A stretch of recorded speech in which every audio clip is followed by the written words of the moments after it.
Here's your daily dose of Tottenham, providing you the latest Tottenham news all in one place, under 3 minutes. Hope you're keeping well. Let's get straight into it. So João Palhinha got some stats for you in his game against Everton, and that 3-0 win at the Hill Dickinson Stadium. João Palhinha made 4 tackles in this game. He also made 1 block, 4 clearances, 1 interception, 3 recoveries, 7 out of 10 ground duels, 1, so 70% on that, and 0 fouls committed.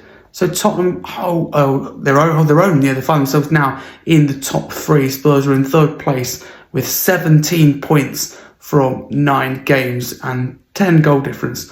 So Tottenham find themselves 5 points only away from Arsenal in 1st and just 1 point away from Bournemouth in 2nd. And Tottenham have reached 44% of their points from last season, and it's only October. Thomas Frank was asked to win another trophy. Frank said to win a trophy that's very difficult. To sustain it is an even harder level, but that's the aim. The players here have had a fantastic experience last year and we're very eager to win again. We are going for it. On this day in 2023, Tottenham moved up to the top of the Premier League and made it 10 games unbeaten at the beginning of the Ange era. There we go. João Palhinha has the highest percentage of duels won amongst any Premier League player to contest, 75 plus duels so far this season. Palhinha's success rate is 63.46%. There we go. No defender has more Premier League goal involvements than Pedro Porro since joining the Premier League. He has 8 goals and 17 assists. Impressive. Tottenham, the first team to score a set piece against Everton in the Premier League this season. They scored 2 in the game, both through Mickey van der Ven. Vicario has now kept consecutive clean sheets against Monaco and then against Everton. Frank was asked the Tottenham title contenders, and Frank said no. That I think is probably a few teams that are ahead of us. I think it's fair to say that I'm only thinking one game at a time, and let's see where we are in April.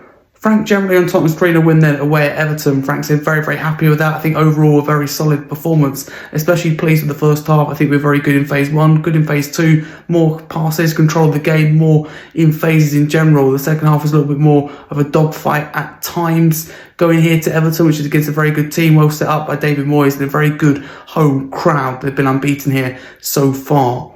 Too good to go any ground in the Premier League. To win 3-0 away from home is a very good result. So yeah, very, very happy with obviously the set pieces as well. What I would say is the clean sheet mentality. That is a very good foundation to stand on. That gives you the ability to perform at a certain level where you want to always do a little bit more, but be really, how can you say, competitive, and especially away from home. Then I think we are, is it 3 years ago we played Champions League, or 3 years ago? It's still quite an inexperienced Champions League squad to go 3rd or 4th day. One of the most difficult things is to be able to compete in all tournaments, especially with the way trip in the Champions League and to go in the Premier League again. Those are the words of Frank.